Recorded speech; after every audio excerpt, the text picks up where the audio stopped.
وہ بھی body building کے ایک نیشنل چیمپئن رہ چکے ہیں اور کافی مہارت ہے ان کو.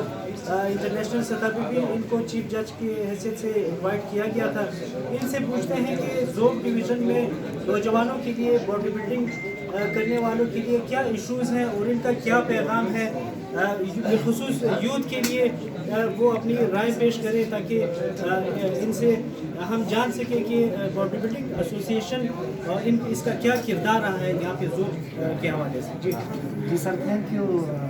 سب سے پہلے بات تو یہ ہے کہ آج کا جو یہ فنکشن ہے ایس کے جم کے نام سے, جس کے کوچ آنر جو ہے خیر الدین خان ہے, جو کہ میں ان کا بہت ہی تہ دل سے شکریہ ادا کرتا ہوں کہ انہوں نے بلوچستان لیول پہ عالیہ اس میں اپنے ایک اسٹوڈنٹ کو تیار کیا اور اس کو بلوچستان لیول پہ ریپرزینٹ کیا, اور وہ بہت اچھی پوزیشن لے کر آئے, جو کہ نہ کہ صرف ژوب کے لیے, ژوب ڈسٹرکٹ کے حساب سے ژوب ڈویژن, بلکہ اوور آل بلوچستان کے اس پہ بہت بڑا کریڈٹ ہے ہمارے لیے.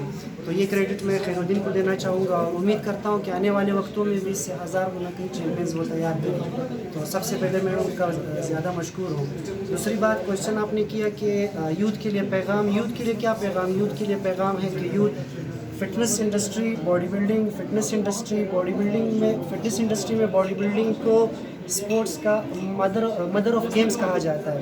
مدر آف گیمز اگر کس بہا پہ کہا جاتا ہے, مدر آف گیمز اس بہا پہ کہا جاتا ہے اگر آپ دنیا کی کوئی بھی گیم کرتے ہو, چاہے پروفیشنل کرکٹر ہو, چاہے فٹ بالر ہو, چاہے کوئی بھی گیم آپ کرتے ہو, آپ نے سب سے پہلے اپنی بنیادی فٹنس جو اللہ تعالیٰ نے آپ کو ایک جسم دیا ہے, جو کہ آپ نے اس بیسک فٹنس کو مینٹین رکھنا ہے. اگر آپ فٹ نہیں ہو, آپ ہیلدی نہیں ہو, چاہے آپ جتنے بھی پروفیشنل کرکٹر ہو, فٹ بالر ہو, کسی بھی فیلڈ سے واسطہ رکھتے ہو, چاہے آپ کوئی گیم نہیں کرتے, آپ نے اپنے بیسک فٹنس کو مینٹین رکھنا ہے. اس کے بعد اگر آپ کسی دوسرے شعبے سے تعلق رکھتے ہو, تب جا کے آپ پرفارمنس دے سکتے ہیں.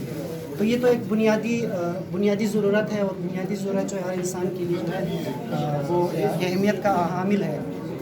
دوسری بات, یوتھ کے لیے میں اپنے پرسپیکٹیو سے یہ میسیج دینا چاہوں گا کہ یوتھ آئے باڈی بلڈنگ میں, اس گیم میں, اس فیلڈ میں, چاہے وہ پھر ژوب کے یوتھ ہو, چاہے پھر بلوچستان کے ہو یا کہیں سے بھی ہو.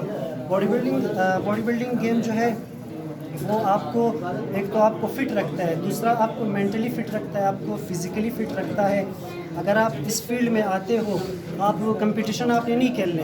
بہت سے لوگ ہوتے ہیں, اگر ایک جم ہے اور جم میں 100 بندے ہیں, 100 بندوں میں سے صرف 3 یا 4 بندے جو ہے وہ چیمپئن بنتے ہیں. ہر کوئی چیمپئن نہیں بنتا, لیکن وہ آپ پروفیشنل اینگل پہ اس کو لانا چاہتے ہیں, وہ ایک چیز ہے, وہ اس کا الگ ہی اپنا ایک وہ ہے. لیکن جو لڑکے, عام سے لڑکے, وہ جم میں آتے ہیں, وہ گیم کرتے ہیں, وہ فٹنس کرتے ہیں. فٹنس ہر انسان کا بنیادی حق ہے. میں تو بولتا ہوں کہ 30 سال کے اوپر جم یا ورزش کرنا یا ایکسرسائز کرنا, اپنے کوئی فزیکل ایکٹیویٹی کرنا, یہ ایسا ہے جیسے آپ فرض نماز پڑھتے ہوئے فرض نماز کے حامل کے برابر ہے. تو یہ چیزیں جو ہے یہ یوتھ کو آنا چاہیے اس فیلڈ میں, اپنے فٹنس کو بحال رکھنا چاہیے. آگے جتنی بھی اب آنے والا دور ہے, آنے والے دور میں سب سے زیادہ ابھی بھی موجودہ اور آنے والے وقتوں میں اگر سب سے زیادہ پیسہ یا انویسٹمنٹ چل رہا ہے وہ فٹنس انڈسٹری کے ریسرچ پہ چل رہا ہے. ہم نے آنا ہے ایز اسپورٹس سائنٹسٹ, یہاں پہ آنا ہے, ہم نے اسپورٹس ایکسپرٹس آنا ہے, ہم نے یہاں پہ اس فیلڈ کو اجاگر کرنا ہے, آگے جانا ہے. اس فیلڈ لازمی نہیں ہے کہ آپ صرف اس فیلڈ میں آؤ گے تو صرف ایک فٹنس, اس فیلڈ میں اسکوپ بہت ہے. فٹنس انڈسٹری دنیا میں سب سے زیادہ اس وقت جو ہے ہیلتھ اور فٹنس انڈسٹری سب سے آگے جا رہی ہے. تو جوانوں کو آنا چاہیے اس فیلڈ میں, اس اسپورٹس کو, ایک جو ٹرینڈ شروع ہے اس ٹرینڈ میں سب کو برابر کا حصہ لینا چاہیے. تو یوتھ کو آنا چاہیے, اس فیلڈ میں حصہ لینا چاہیے. بے شک آپ چیمپئن نہیں بننا چاہتے, آپ جسٹ اپنے بیسک فٹنس کو مینٹین رکھیں, تو جو کہ ایک بنیادی حق بھی, اور میں سمجھتا ہوں سب کے لیے فرض ہے کہ وہ اس چیز پہ ذرا غور کریں.